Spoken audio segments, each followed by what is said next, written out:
Welcome back, Endgame community. I'm Pierre, he's Chris, and we're here to talk about our favorite boom plays. So let's talk about it for week 9. Chris, hit me off with your first. I'm going to start with the rookie Rashad Bateman going up against the Vikings. The Vikings are allowing the 10th highest yards per catch of any defense in the league. And Bateman was really starting to come on before the bye. Looked pretty good in both games. I expect him to take another leap here in his third game.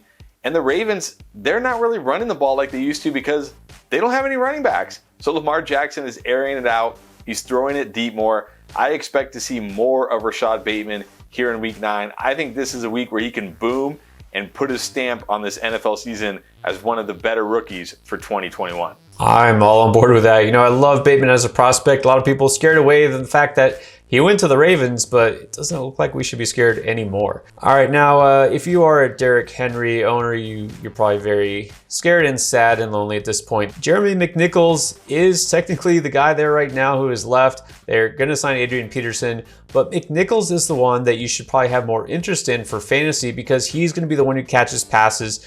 No, Adrian Peterson doesn't really do that much anymore. Not that he was ever a prolific receiver in his career, more of a straight ahead runner.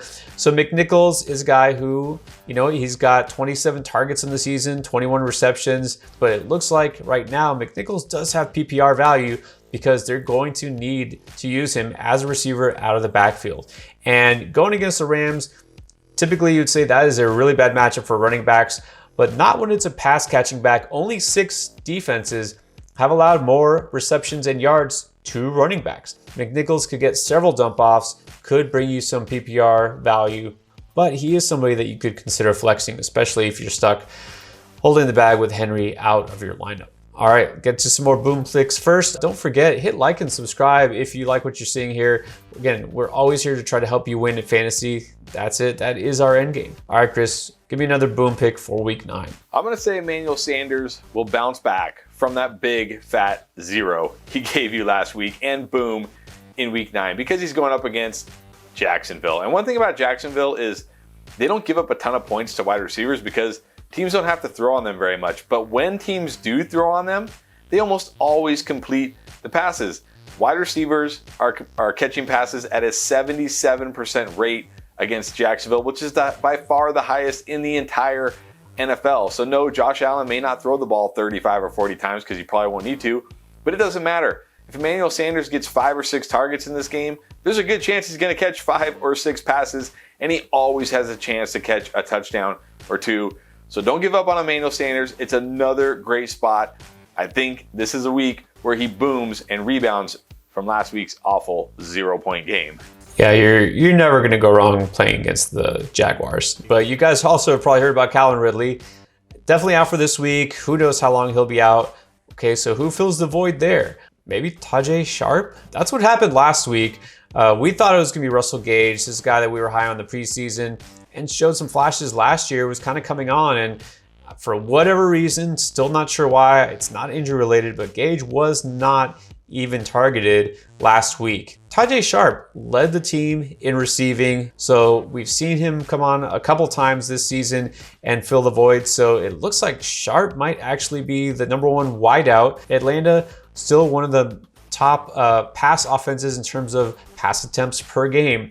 That's just their thing, right? As long as Matt Ryan's there, they're going to throw the ball a ton. You're going to see a lot of targets go Sharp's way. You could see a nice week, especially if he reaches the end zone. And New Orleans, again, they can be tough defensively, but mostly against the run. They've actually allowed the 4th most fantasy points to wide receivers. So believe it or not, Sharp actually looks like a really strong wide receiver 3 play this week. All right, Chris, give me another boom play for week 9. How about a guy that just scores a lot of touchdowns? James Conner. He's got a great chance to do it this week against San Francisco, a team that's allowing the 6th most touchdowns to running backs, also averaging 4.4 yards a carry that defense is giving up.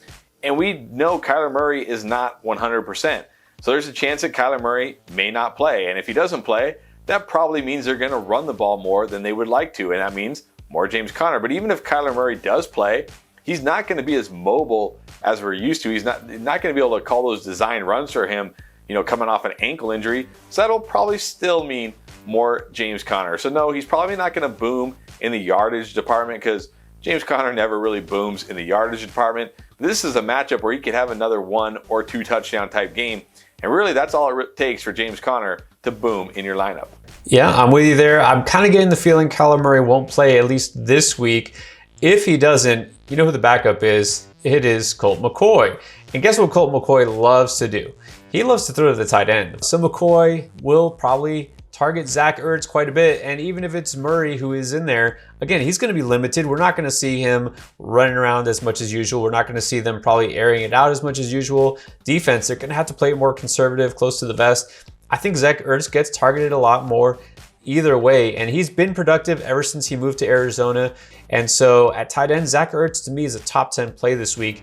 I really like his chances against the Niners. All right, we've got another pair of boom picks for you. Before we get to that, let me remind you once again, we do have a Patreon page, and if you want to find out more information about that, check out the description below. There's a link there. You can find out what you can get. Join us every week for a Patreon-only start-sit show that goes along with our regular start-sit show. Guarantee get all your questions answered. Let's get to the final boom pick for you, Chris. Well, you just gave a tight end boom, so I'll give one too. And how about Tyler Conklin of the Vikings? Back-to-back PPR games with 10 points, which really, that's almost a boom for a tight end right there. But now he gets a Baltimore defense that is the worst against tight ends. This is a great chance for him to boom. And one thing about Kirk Cousins, his average depth of target is only 6. Last year it was 8. So he's throwing a lot more shorter passes. I don't know if it's because doesn't have enough time behind the offensive line, or if that's just the offense they're running, but that's very good for Tyler Conklin as a tight end who's predominantly going to catch shorter to intermediate passes. So going against a Baltimore defense that struggles against tight ends with this offense, with this quarterback, I think this is a boom spot for Tyler Conklin. All right, going with tight end, that's always bold for you. And so I'm going to finish. I know Halloween is over, but I'm going to end with a sort of a zombie Frankenstein resurrection story. Brandon Ayuk. Remember how he was left for dead, dropped in a lot of leagues, traded away, and now maybe he's back to life. Season high last week, only 45 yards. That's not a lot to write home about, but 7 targets. Look, that is promising, right? The fact he's actually getting targeted, it wasn't all just a one play, it wasn't just a touchdown. So I think we have to put a little bit of stock into that and think maybe working his way back into becoming close to the receiver we saw last year. I'm not saying he's all the way back. Look, it's still the Debo show, but for now, Ayuk is somebody who you should have interest in. It's going to be a risky start, right? I know a couple weeks ago we were saying you just can't start Ayuk. If he's working his way back, as it looks like he has that game-breaking potential. You know he can hit the home run downfield. If you are desperate, if you need a flex play with high upside, we know Ayuk has it, so think about him. All right, those are our boom picks for week 9. Let us know what you think. Of course, you can join our Discord for free. That's also in the description below. Click on the link. You can join us all season long to talk about fantasy football, talk about waivers, trade advice, start sit, you name it. We're here to help you. All right, guys, good luck in week 9.